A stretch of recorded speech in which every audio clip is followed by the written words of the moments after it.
Hello hi மக்களே, நான் சுதா சமையலேருந்து பேசுகிறேன். கத்திரிக்காய் பாருங்க அரிஞ்சு வச்சுருக்கேன். கூட்டுக்கு ஏற்ற மாதிரி கத்திரிக்காய் வறுத்தா தான் நல்லாயிருக்கும், டேஸ்ட்டாக இருக்கும். அதுக்கும் இதுக்கும் காம்பினேஷனாக சூப்பராக இருக்கும். கடுகு பொரிஞ்ச விட்டி கருவேப்பிலை சேர்த்துக்கோங்க. எண்ணெய் கத்திரிக்காய்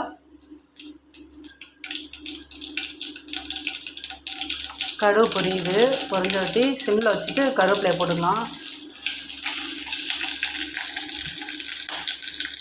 அடுத்து கத்திரிக்காயை போடுங்க.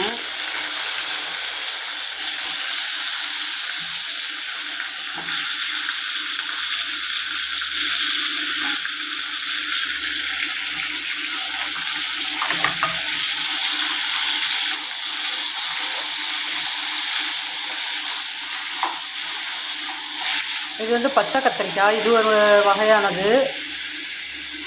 கத்திரிக்காயிலே நிறைய விதம் இருக்குது. உப்பு போட்டுக்கலாம். உப்பு வேணுங்கிற அளவு போட்டுக்கோங்க. உப்பு போட்டு நல்லா வதக்கிக்கலாம்.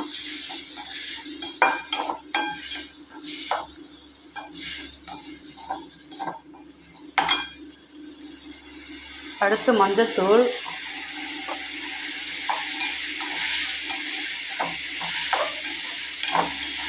கீரைக்கு சாம்பாருக்கு இதெல்லாம் வந்து வறுவல் சாப்பிட்டா தாங்க நல்லாயிருக்கும், சூப்பராக இருக்கும்.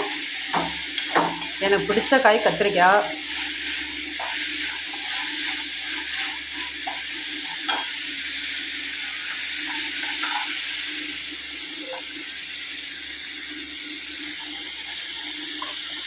அடுத்து வந்து குழம்பு மிளகாத்தூள் சேர்த்துக்கலாம். சூப்பராக இருக்கும் டேஸ்ட்டாக. கீரையோடு சேர்த்து சாப்பிடும்போது கத்திரிக்காய் வறுவல், எண்ணெய் கத்திரிக்காய் செம்ம டேஸ்ட்டாக இருக்கும்.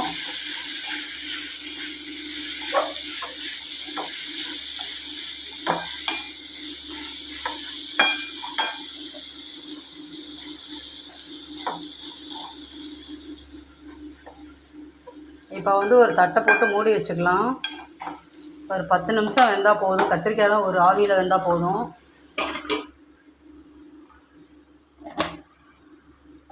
எல்லாம் லைக் பண்ணிவிட்டு பாருங்கள். பிடிச்சிருந்தா எல்லாம் லைக் பண்ணுங்கள்.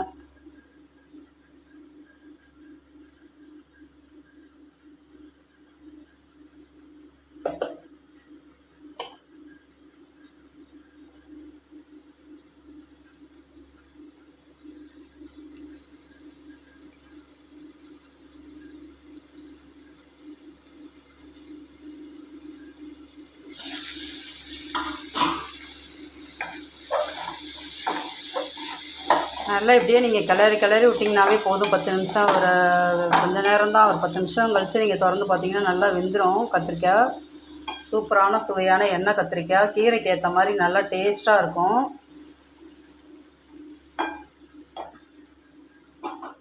நீங்கள் அப்படி சீக்கிரமாக குக் ஆகணுன்னா தண்ணி சும்மா ஒரு அரை டம்ளர் தண்ணி கூட நீங்கள் ஊற்றிக்கலாம். நான் தண்ணியெலாம் ஊற்ற மாட்டேன். தட்டை போட்டு மூடி வச்சாலும் அதுவே வெந்துடும். நல்லா எண்ணெய் கொஞ்சம் வேணும்னா ஊற்றிக்கங்க. சூப்பராக இருக்கும். கத்திரிக்காயே பல விதம் வறுக்கலாம்.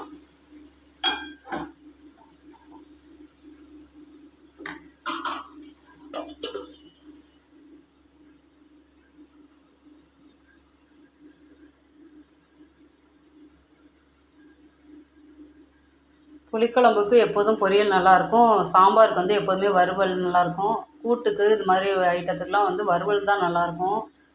ஏன்னா கூட்டும் சப்புன்னு இருக்கும், பொரியலும் செஞ்சோம்னா சப்புன்னு, அது ஒரு மாதிரி தேங்காய் போட்டு ஒரு மாதிரி சப்புன்னு இருக்கும். அதனால் டேஸ்ட்டு தெரியாது. இதே நீங்கள் வறுவல் செஞ்சு பார்த்தீங்கன்னாக்கா சூப்பராக இருக்கும்.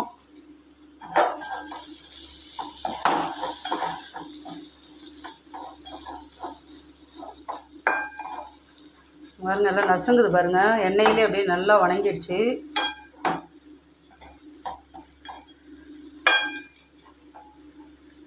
இது பச்சை கத்திரிக்காய்னால பச்சையாக இருக்குதுன்னு நினைக்காதீங்க, பச்சை கலரில் இருக்குது. ஆனால் வெந்துருச்சு நல்லா. இந்த ரெசிபிலாம் பிடிச்சிருந்ததுன்னா நல்லா லைக் பண்ணுங்கள், ஷேர் பண்ணுங்கள், சப்ஸ்கிரைபர் பண்ணி வச்சுக்கோங்க. பிடிச்சிருந்தா சுதா சமையலுக்கு ஒரு லைக் பண்ணுங்கள். எண்ணெய் கத்திரிக்காய் ரெடி ஆகிடுச்சு. ஓகே, நன்றி உறவுகளே.